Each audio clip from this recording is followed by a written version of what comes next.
Jaden, where the hell are we going? Peach Bottom. Peach Bottom. Got it. Wait, No, look here. Do it. Cutie for a cutie.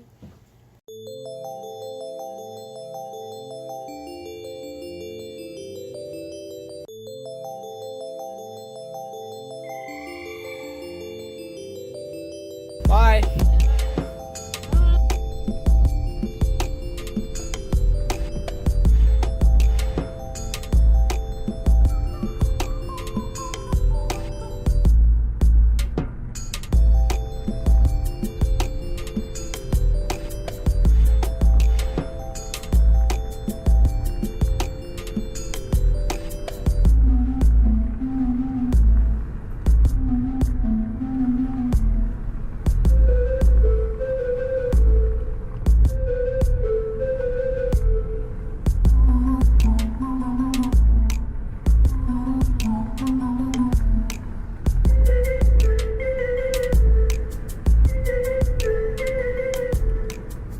Jaden, you know where we are? You know where we are? We're on like right. What do you call it? Any ideas? No, Peach Bottom. Or Beach Bottom. Gotta chase that light, bro! We're light chasers, bro! Sir, excuse me. I'm looking for, no, look up here, sir. My eyes are up here. Oh! Looking for a rock, please. You know where the rock is? No, it's, I have some rocks. Not down there, sir. I don't know. You know where the rock is, ma'am? I only have 3 legs.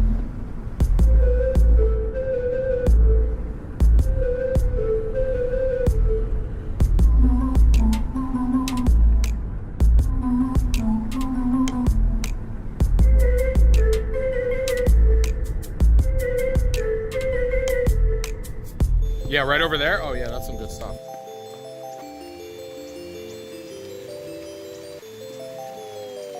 Barefoot. Oh, And walk the line. Oh, yeah. oh yeah. Almost looks like I know what I'm doing. All right, I'm done.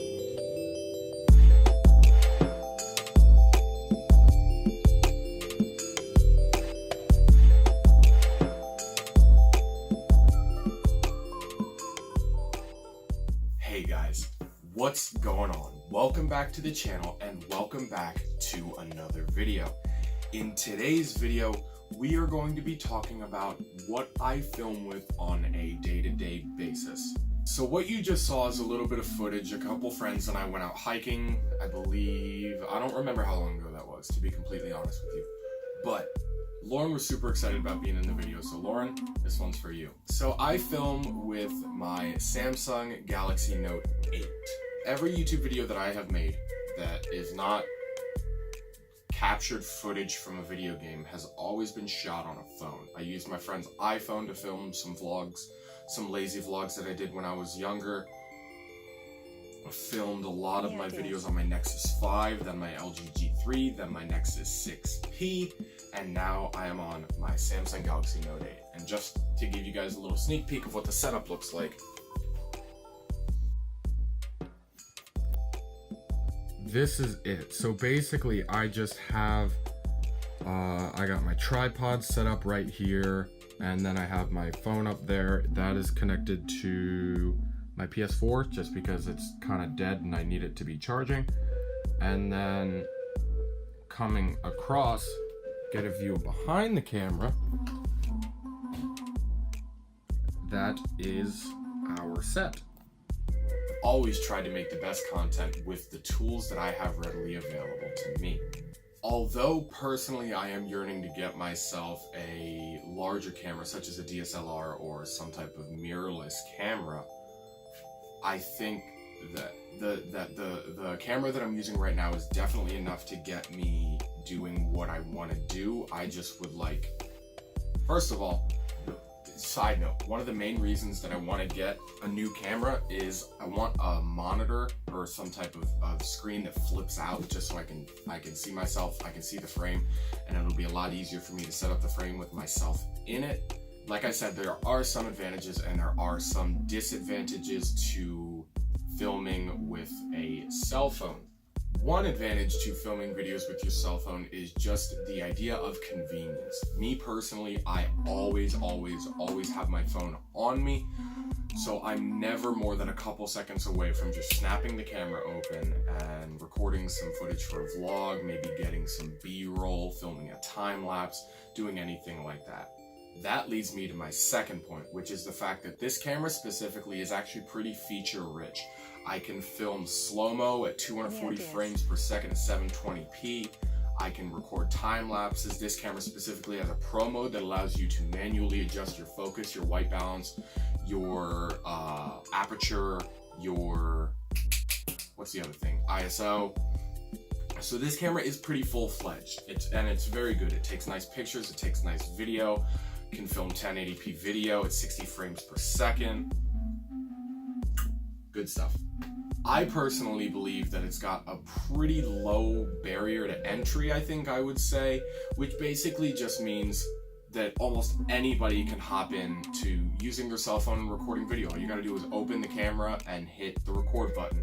If you put more work into it, you will get more out of your footage, but anybody can hop in, anybody can record, anybody can make their own videos, make their own films with anything, as long as you got a cell phone that has a camera on the back. Another perk to filming on my cell phone is the quick launch feature. Like I said, you're never more than a couple seconds away from getting yourself some cool footage or some cool pictures. On the Note 8, there's a feature where you can double tap the sleep wake button, and that will launch you straight into the camera, even if the phone is not off, but asleep. The Samsung Galaxy Note 8 also can capture raw photos at some pretty high resolutions. Now, from my understanding, what a raw photo is it takes up a little more space, but it shoots with a kind of more flat color profile, which allows you to take the picture after you take it into post and color grade it and edit it so it can really look the way you want it. You really want to get the photo as close as you want to get it in the camera before you take it out. That's something that I learned from Peter McKinnon, is you don't want to have to do so much editing to get the photo where you want it to be. You really want to get it as close as possible, just straight out of the camera.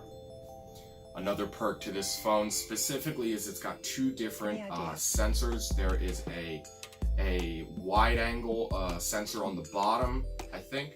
Actually, I don't know which one's which, but there are two lenses. There's a wide angle sensor and then a telephoto sensor for, you know, some more zoomed in shots, and then you got your wide angle, which is really good if you want to maybe take some landscapes, get a lot of the landscape in the picture, or if you're taking some back camera selfies, that also works too. Because this is a device that is not a dedicated camera, it is a phone with a camera on it, that naturally lends itself to some disadvantages. One of those disadvantages being low light performance is not the best, especially if you're using the auto mode. Now, if you're in Pro, you can adjust your ISO, you can adjust your shutter, and you can get yourself some decent shots.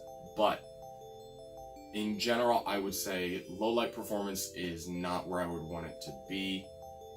It can always be better. Another disadvantage to using the Samsung Galaxy Note 8 as my camera is the fact that, yes, it does film slow-mo, but that slow-mo is only recorded in 720p. Now, when I upscale that to 1080 for my videos, it doesn't look the best.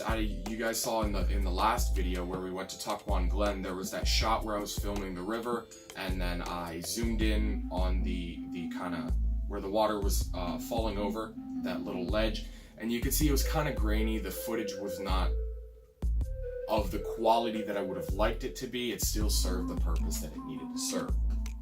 Another disadvantage to filming with your phone, for me specifically the Galaxy Note 8, is you have limited lens support, I want to say.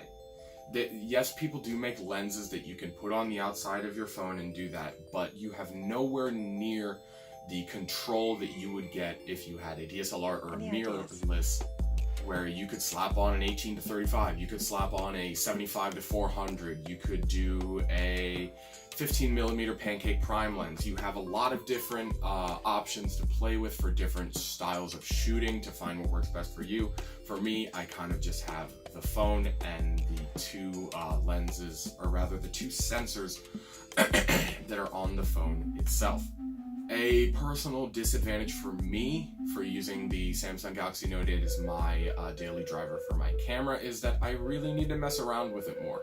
I feel like there are some features and some settings and things about this camera that I really don't know about. I just found out last night that the phone shoots in RAW. I honestly didn't know that until I looked through the settings. I was tweaking some settings that there's a subject tracking autofocus feature that I can't really figure out how to turn on. I'm gonna do some research into that and see if I can maybe have my focus be a little better, because we were having some issues in previous videos with being out of frame. Again, that's why I want a monitor. I want to be able to see the frame right now. And like I said in the beginning, it's not a real camera. It is a phone with a camera on it. Now, albeit that is a very impressive camera for being packed into a cell phone, it is not a product that was designed with the sole purpose of taking pictures and recording video. It is a cell phone that is used for productivity that also has a camera on the back. So, in conclusion, whether you're using your cell phone or you're using an almost $6,000 Canon 1D, it really doesn't matter, just create. If you want to make videos and you want to make films and you have access to some type of a camera, just make. You're never going to be satisfied with what you make. It can always, always, always be better. I personally deal with this with every video I make. After I upload it, I notice a billion things that I could have, or after I upload it and after I export it, a billion things that I could have changed and a billion things that I could have done differently to maybe make it that little bit much better. But that's just the case. You know, you're your own worst critic. You're probably going to nitpick your videos and your content worse than anybody else will, just because you have an experience that they don't have, where you watched it start from nothing and get itself to where it is now. So you know the ins and outs of everything that made it. You know those tiny little things that you missed that other people probably won't notice. But just make and keep making, because your content will get better over time if you keep making, you keep putting in the work, and you stay dedicated to delivering the best possible content that you can. All right. Well, I do believe that's going to do it for today's video. Let me know what you guys think about me filming with my Samsung Galaxy Note 8. Let me know what you guys are filming on at home. If you guys are making videos or taking pictures of yourself, what are you snapping pics with? What are you recording videos with? Do you vlog yourself? I'm curious to find out. If you'd like, go ahead and click that subscribe button. It is, I believe, under me, and it's also going to be maybe on this side of the screen, maybe it's on this side of the screen, I honestly don't remember. Or if you want to watch last week's video, you can click or tap, like I said, one of the links that's sitting right here. But anyway, guys, thank you so much for watching, and I'll see you in the next one.